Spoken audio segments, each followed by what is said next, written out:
Hello दोस्तों, मैं देशराज आप सभी का स्वागत करता हूं प्रज्ञा एकेडमी क्लासेस में। आज हम लोग जानेंगे विज्ञान क्या है या कितने प्रकार की होती है या हमारे डेली लाइफ में क्या इसका महत्व है, इन सब चीज़ों का अध्ययन कर रहे होंगे। तो सबसे पहले हम लोग जानेंगे कि विज्ञान, इसको इंग्लिश में साइंस कहते हैं, जैसा सबको पता होता है। विज्ञान का अगर संधि विच्छेद किया जाए तो ये होगा बी प्लस ज्ञान। बी का जो अर्थ होता है विशेष, और ज्ञान का अर्थ होता है जानना।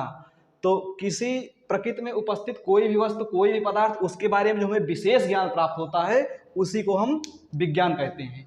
तो हम इसकी परिभाषा बोल सकते हैं कि प्रकृति में उपस्थित किसी भी वस्तु पदार्थ का विशेष अध्ययन जो होता है वही विज्ञान कहलाता है।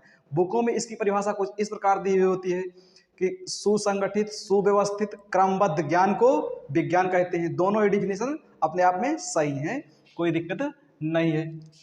अगर हमसे कोई पूछता है कि विज्ञान के पिता कौन हैं, तो हम लोग बताएंगे अरस्तु हैं।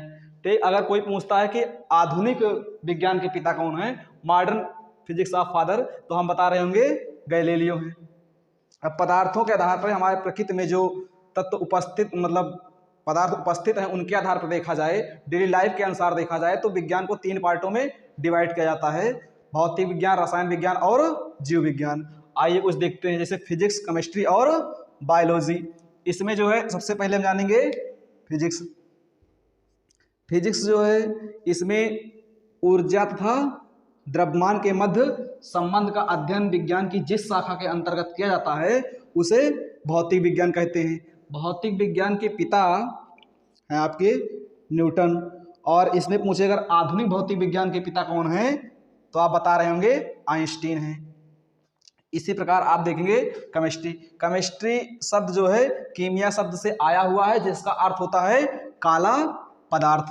अगर आप इसके डिफिनीशन की बात करेंगे तो रासायन विज्ञान, विज्ञान की वह शाखा जिसके अंतर्गत हम लोग रासायनिक पदार्थों का अध्ययन करते हैं उसे रासायन विज्ञान कहते हैं। रासायनिक पदार्थ से तात्पर्य है उसके गुण, संगठन, इन सब चीज़ों का अध्ययन करना ही रासायन विज्ञान कहलाएगा। जो है इसके पिता की बात किया जाए तो इसके पिता हैं लेवोसियर जो है। अब जो विज्ञान की तीसरी पार्ट है, तीसरा भाग है, वो है जो है बायोलॉजी। बायोलॉजी को अगर अलग अलग किया जाए तो ये 2 शब्दों से मिलकर बना है, एक बायोस, दूसरा लोगोस। बायो का अर्थ होता है सजीव और लॉजी का अर्थ होता है अध्ययन करना। तो इसकी जो सिंपल डिफिनेशन है, हम बोल सकते हैं सजीवों का अध्ययन करना ही जीव विज्ञान कहलाता है। तो इसकी डिफिनेशन कुछ इस प्रकार लिखेंगे कि विज्ञान की वह शाखा जिसके अंतर्गत सजीवों का अध्ययन किया जाता है वह जीव विज्ञान कहलाती है। इसके पिता जो है अरस्तु हैं, और इसके आधुनिक पिता की बात किया जाए तो वो डार्विन है। यह जो जीव विज्ञान शब्द है यह 1801 में दिया गया था। अभी इसके बारे में कुछ आगे भी हम लोग जान रहे होंगे। तो आइए फिर हम लोग कुछ जीव विज्ञान के बारे में आगे भी जानते हैं। तो जीव विज्ञान की प्रमुख 3 शाखाएं हैं। पहली है आपकी जियोलॉजी, दूसरी है बॉटनी, तीसरी है माइक्रोबायोलॉजी। इसे हिंदी में कहते हैं जंतु या प्राणी विज्ञान। इसके अंतर्गत हम लोग लिविंग थिंग्स, जीवित प्राणी जैसे मनुष्य हो गए और जीव जंतु जितने भी हो गए इस पृथ्वी पर पाए जाते हैं, इन सब के बारे में जो है अध्ययन जिस विज्ञान में आप करते हैं उसे कह सकते हैं वो आपकी जंतु या प्राणी विज्ञान है। ठीक, इसके अगर आप पिता की बात करेंगे तो इसके पिता अरस्तु हैं। ठीक, अरस्तु की एक बहुत ही इंपॉर्टेंट किताब है हिस्टोरिया एनिमेलिया। यह किताब जो है कई बार कंपटीशन में पूछी गई है, तो इसे आप लर्न कर सकते हैं। दूसरी शाखा है इसकी वनस्पति विज्ञान, जिसे बॉटनी कहते हैं। इसके अंतर्गत आप जो है पेड़ पौधे का अध्ययन करते हैं, वनस्पतियों का अध्ययन करते हैं जो है, इसीलिए इसे वनस्पति विज्ञान कहते भी हैं। इसके अगर आप पिता की बात करेंगे तो थियोफ्रेस्टस इसके पिता हैं जो है।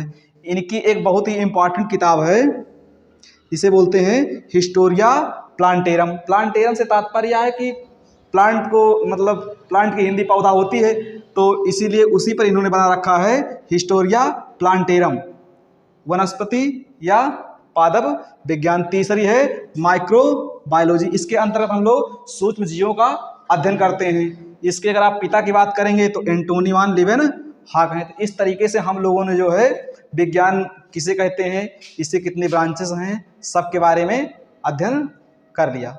धन्यवाद।